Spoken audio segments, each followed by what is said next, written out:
നമസ്കാരം. മലയാളി വാർത്ത ഹിഡൻ എന്ന ചാനലിലേക്ക് സ്വാഗതം. പ്രധാനപ്പെട്ട 9 വിമാനത്താവളങ്ങൾ പാകിസ്ഥാന്റെ പ്രോക്സി രാജ്യത്തിന്റെ കസ്റ്റഡിയിലാണ് നിയന്ത്രണം എന്ന് പറഞ്ഞാൽ വിശ്വസിക്കാൻ പറ്റുമോ? ഡൽഹി, ബോംബെ, ഹൈദരാബാദ്, ബാംഗ്ലൂർ, ചെന്നൈ, പിന്നെ കേരളത്തിലെ കൊച്ചി, കണ്ണൂർ. ഇതിന്റെ കാർഗോ ഹാൻഡിലിംഗ്, ചരക്കുകൾ വരുന്നതും പോകുന്നതിൻ്റെയും കംപ്ലീറ്റ് നിയന്ത്രണം തുർക്കിയിലെ ഒരു കമ്പനിയുടെ ആണ് കോൺട്രാക്ട് എടുത്തിരിക്കുന്നത്. സെലബി എന്ന കമ്പനി.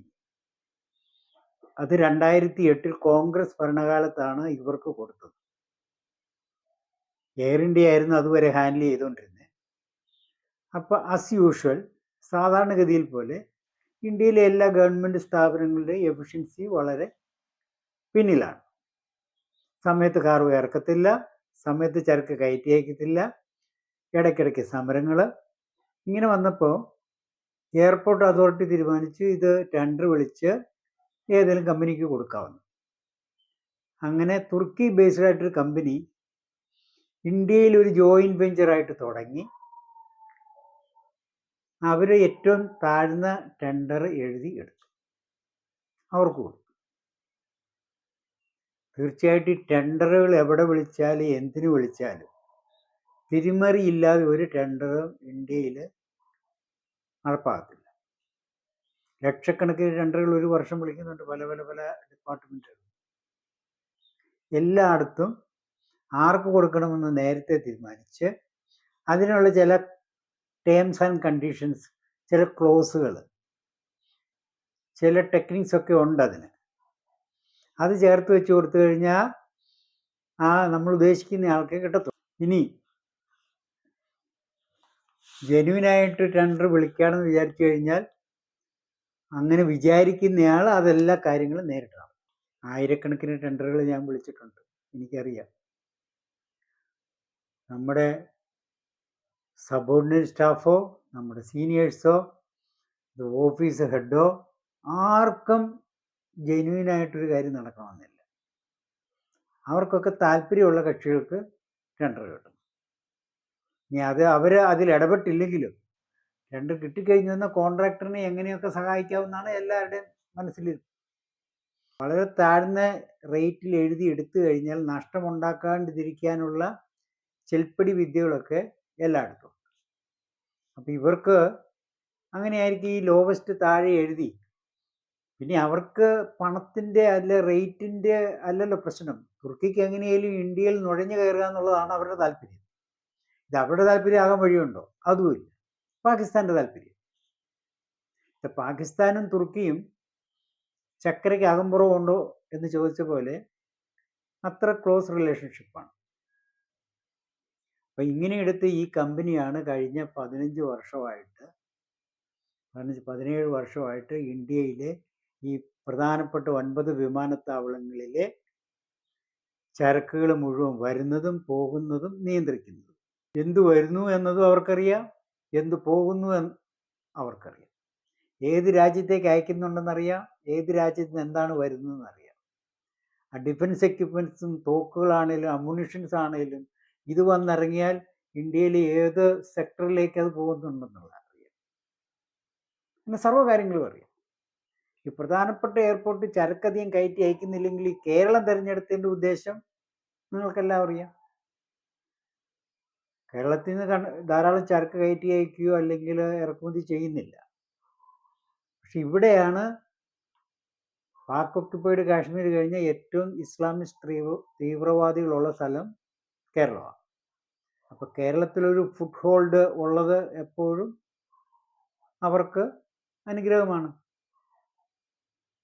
കള്ളത്തോക്ക് ഇങ്ങോട്ട് അയക്കണേലും സ്വർണം അയക്കണേലും കള്ളനോട്ട് അയക്കണേലും ലഗേജ് എന്ന് ഉദ്ദേശിക്കുന്നത് ഈ നമ്മൾ യാത്ര ചെയ്യുമ്പോൾ കൊണ്ടുപോകുന്ന ലഗേജ് അല്ല, കാർഗോസ്, വലിയ കണ്ടെയ്നറുകളിൽ വരുന്ന കാർഗോസ്. ഇതിൻ്റെ ഇൻവോയ്സും കാര്യങ്ങളും എല്ലാം അവരാണ് അവിടുന്ന് ചെക്ക് ചെയ്ത് അയക്കും. ഇത് എങ്ങോട്ട് പോകുന്നു, എവിടുന്ന് വരുന്നു, ആരാണ് അയക്കുന്നത്, എല്ലാ കാര്യങ്ങളും അവർക്കറിയാം. ഈവൻ ഇപ്പോൾ പുതിയ വാർത്ത വന്നിരിക്കുന്നത് നമ്മുടെ പ്രധാനമന്ത്രിയുടെ വിമാനം പോകുമ്പോഴും അതിൻ്റെ കോർഡിനേഷൻ കാര്യങ്ങളെല്ലാം ചെയ്യുന്നവരാണെന്ന്. പ്രധാനമന്ത്രിയുടെ വിമാനം എപ്പോൾ പോകുന്നു, എവിടെ എത്തുന്നതിൻ്റെ എല്ലാ കാര്യങ്ങളും അറിയാം. അപ്പോൾ പാകിസ്ഥാൻ വിചാരിച്ചാൽ അത് മിസൈൽ അയച്ച് വെടിവെച്ചിടാവുന്നതേ ഉള്ളൂ നമ്മുടെ പ്രധാനമന്ത്രിയുടെ വിമാനം. ഇത് കോൺഗ്രസ് ഗവൺമെൻറ് ആണ് ഉണ്ടാക്കിയെങ്കിലും BJP ഗവൺമെൻറ് വന്നിട്ട് 10 വർഷമായല്ലോ. എന്തുകൊണ്ട് ഇത് ക്യാൻസൽ ചെയ്തില്ല? അതാണ് ഇവിടുത്തെ പ്രധാന ചോദ്യം. രാജ്യസുരക്ഷയെ സംബന്ധിച്ചിടത്തോളം കോൺഗ്രസ് ആണെങ്കിലും BJP ആണെങ്കിലും തദൈവ, വ്യത്യാസമൊന്നുമില്ല. എല്ലാവർക്കും പണമാണ് ദൈവം, പണമാണ് ദേശസുരക്ഷ. തുർക്കി പ്രസിഡന്റ് എർദോഗാന്റെ മകളാണ് ഈ കമ്പനിയുടെ ഉടമസ്ഥ. ഈ മകളുടെ ഭർത്താവാണ്, മരുമകനാണ് ഈ ഡ്രോണൊക്കെ കയറ്റി അയക്കുന്നത്, അവിടെ കോർഡിനേറ്റ് ചെയ്യുന്നത് അയാളുടെ ഉടമസ്ഥതയില്ല. അവിടെ നിന്നാണ് പാകിസ്ഥാന് ഡ്രോണൊക്കെ കൊടുത്ത് ഇന്ത്യയിലേക്ക് ബോംബ് വിട്ടത്. ബേസിക്കലി നമ്മളാണ് ഇവരെ സഹായിക്കുന്നത്. പാകിസ്ഥാനെ സഹായിക്കുന്നത് നമ്മൾ തന്നെയാണ്. നമുക്കെതിരെ യുദ്ധം ചെയ്യാൻ ഇച്ചിരി വളഞ്ഞു തിരിഞ്ഞ് വരുന്നേ ഉള്ളൂ. നേരിട്ട് ആരും ഇങ്ങനത്തെ കാര്യത്തിൽ ഇടപെടത്തില്ല. ഇവർക്കെല്ലാം പ്രോക്സീസ് ഉണ്ടല്ലോ, എല്ലായിടത്തും എല്ലാ കാര്യങ്ങളും പ്രോക്സീസാണ് നടത്തുന്നത്. ഇപ്പോൾ എയർപോർട്ടിൽ ഇപ്പോൾ ഇതിങ്ങനെ പുറത്ത് വന്നത്, റെയിൽവേയിലായാലും വ്യത്യാസമൊന്നുമില്ല. കോൺട്രാക്ടേഴ്സ് ആണെല്ലാം തീരുമാനിക്കുന്നത്. PWDയിൽ ആരാ തീരുമാനിക്കുന്ന കാര്യങ്ങൾ? കോൺട്രാക്ടേഴ്സ്. ഇലക്ട്രിസിറ്റി ബോർഡിൽ ആരാ തീരുമാനിക്കുന്നത്? സപ്ലയേഴ്സും കോൺട്രാക്ടേഴ്സും. ബേസിക്കലി ഇന്ത്യയിലെ എല്ലാ ഗവൺമെൻറ് സ്ഥാപനങ്ങളുടെയും നിയന്ത്രണം ഇരിക്കുന്ന അതുമായിട്ട് ബന്ധപ്പെട്ട് മെറ്റീരിയൽ സപ്ലൈ ചെയ്യുന്ന കോൺട്രാക്ടേഴ്സോ അല്ല വർക്ക് ചെയ്യുന്ന കോൺട്രാക്ടേഴ്സോ ഇങ്ങനെയുള്ള സർവീസ് ഏജൻസീസാണ്. മറ്റുള്ള നമ്മുടെ ഓഫീസ് ചെയ്യുന്ന ഇപ്പോൾ റെയിൽവേയിലാണ് ടിക്കറ്റ് തരുന്നൊരു ചുമതല അവർ ബേസിക്കായിട്ടുള്ളൂ. ബാക്കിയെല്ലാം കോൺട്രാക്ടേഴ്സാണ്. അതുപോലെ എയർപോർട്ടും കസ്റ്റംസിന് ഡ്യൂട്ടി വരുന്ന പാസഞ്ചേഴ്സിനെ ചെക്ക് ചെയ്ത് അവർ സ്വർണം കൊണ്ടുവരുന്നുണ്ടോ കള്ളനോട്ട് കൊണ്ടുവരുന്നുണ്ടോ എന്ന് നോക്കുന്നുള്ളൂ. ഈ കാർഗോ വരുന്നതിൻ്റെ എക്സ്റേ എടുക്കുന്ന മാത്രമേ ഉള്ളൂ. എക്സ്റേ അവരാണ് എടുക്കുന്നത്, ഈ ഏജൻസി.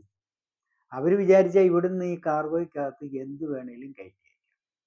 അതുപോലെ എന്ത് വേണേലും വന്നിട്ട് അവിടുന്ന് മാറ്റി അത് എത്തേണ്ടിടത്ത് എത്തിക്കാൻ പറ്റും. മനുഷ്യക്കടത്ത് തന്നെ നടത്തുന്നുണ്ടോ എന്ന് ആർക്കറിയാം? ഈ കേരളത്തിൽ അനേക അനാഥ മന്ദിരങ്ങളിൽ വടക്കേ ഇന്ത്യയിൽ നിന്നൊക്കെ ധാരാളം കുട്ടികളെ കൊണ്ടുവരുന്നുണ്ട്. ഈ കുട്ടികളൊക്കെ പ്രായപൂർത്തിയായിട്ട് എങ്ങോട്ട് പോകണമെന്ന് ആരും അന്വേഷിച്ചിട്ടില്ല. പക്ഷെ എങ്ങനെയുള്ളതൊന്നും അന്വേഷിക്കത്തില്ല. ഈ കുട്ടികളെ ഇവിടെ വന്നിട്ട് ഇവിടുന്ന് ഇതുപോലുള്ള കാർഗോക്കകത്ത് കയറ്റി അയക്കുന്നുണ്ടെന്ന് ആർക്കറിയാം? അറബ് രാജ്യങ്ങളിലുള്ളവർക്ക് അവയവദാനത്തിന് വേണ്ടിയിട്ട്, അല്ലാതെ ഈ കുട്ടികളെ പോറ്റേണ്ട താല്പര്യത്തിന് ബീഹാറിലെയും ബംഗാളിലെയും കുട്ടികളെ ഇവിടെ കൊണ്ടുവരികയല്ലോ ആരും. ഇവിടെയുള്ള കുട്ടികളെ പോറ്റാമല്ലോ.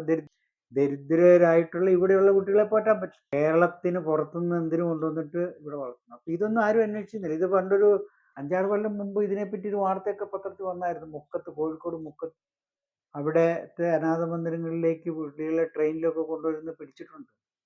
പക്ഷെ അന്വേഷണം എങ്ങോട്ടും പോയിട്ടില്ല. ഈ അന്വേഷിക്കേണ്ട ഇവിടുത്തെ കാതലായ കാര്യം, ഈ കുട്ടികൾ ഇപ്പോൾ 10 കൊല്ലം മുമ്പ് വന്ന കുട്ടികൾ ഇപ്പോൾ എവിടെ?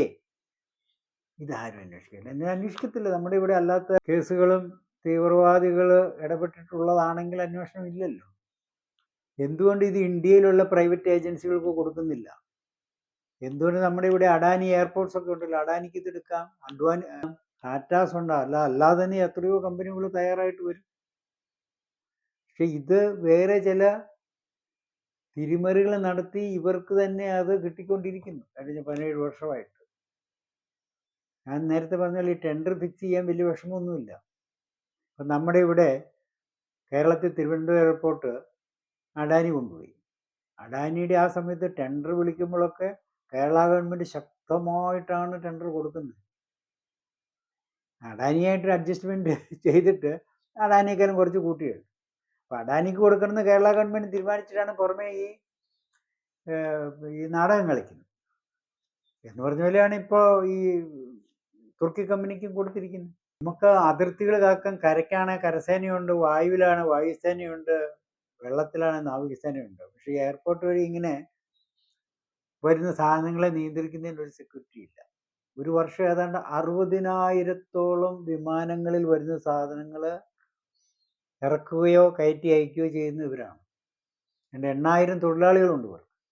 അതിൽ കീ പോസ്റ്റിലിരിക്കുന്നവരൊക്കെ തുർക്കിസ്ഥാനികളാണ്. അവരാണ് കാര്യങ്ങൾ തീരുമാനിക്കുന്നത്.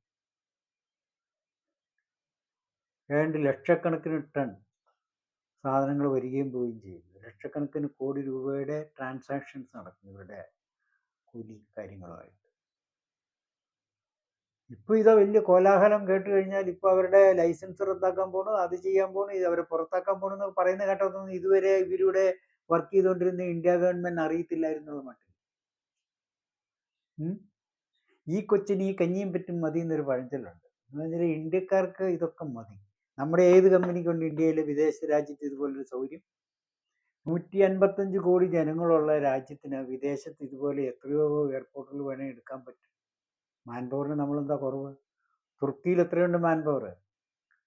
നമ്മുടെ 10% ഉള്ളൂ. അവർക്ക് ഇവിടെ വന്നിട്ട് ഇത് ചെയ്യാൻ പറ്റും, നമുക്ക് കഴിവില്ല. വിമാനത്താവളങ്ങളിലെ ചരക്ക് നീക്കം വേറെ ഒരു രാജ്യത്ത് ഇങ്ങനെ വേറൊരു വിദേശ രാജ്യത്തിന് കൊടുത്ത് നടത്തിക്കാറ്. തന്ത്രപ്രധാനമായ ഒരു മേഖലയാണത്. എന്നുവെച്ചാൽ നമ്മുടെ രാജ്യത്തിൻ്റെ സെൻസിറ്റീവായിട്ടുള്ള പല ഇറക്കുമതികളും, പ്രത്യേകിച്ച് യുദ്ധോപകരണങ്ങൾ എന്തൊക്കെ വരുന്നു, എങ്ങോട്ട് പോകുന്നു എന്നുള്ളതൊക്കെ കൃത്യമായിട്ട് ഇവർക്ക് അറിയാൻ പറ്റും. ഇപ്പോൾ യുദ്ധം ഉണ്ടാകുമ്പോൾ അവർ ബാലിസ്റ്റിക് മിസൈലോ അങ്ങനെയുള്ള വിക്ഷേപിക്കണമെങ്കിൽ ഇതൊക്കെ പോയിരിക്കുന്ന സെക്ടറിലെ ഗോഡൗണുകളിലോട്ട് വിട്ടാൽ മതി. യുദ്ധം വരുമ്പോൾ ഏതൊക്കെ എവിടെയൊക്കെ ഉപയോഗിക്കുന്നുണ്ടെന്നുള്ളത് അവർക്ക് അസസ് ചെയ്യാൻ പറ്റും, വരുന്ന സാധനങ്ങൾ എന്തൊക്കെയാണെന്നറിഞ്ഞ്. ഇനി അതിൽ തന്നെ സാധനത്തിൽ തന്നെ എന്തെങ്കിലും തിരിമറി നടത്തണമെങ്കിൽ അത് നടത്തും. ഒരു കാർഗോ അഴിച്ച് ചെയ്തിട്ട് അതായിട്ട് തിരിമറി നടത്തിയിട്ട് തിരിച്ചത് റീപാക്ക് ചെയ്താണ്. ചാനൽ ഇഷ്ടപ്പെട്ടെങ്കിൽ സബ്സ്ക്രൈബ് ചെയ്യണം, ലൈക്ക് ചെയ്യണം, ഷെയർ ചെയ്യണം. Thank you.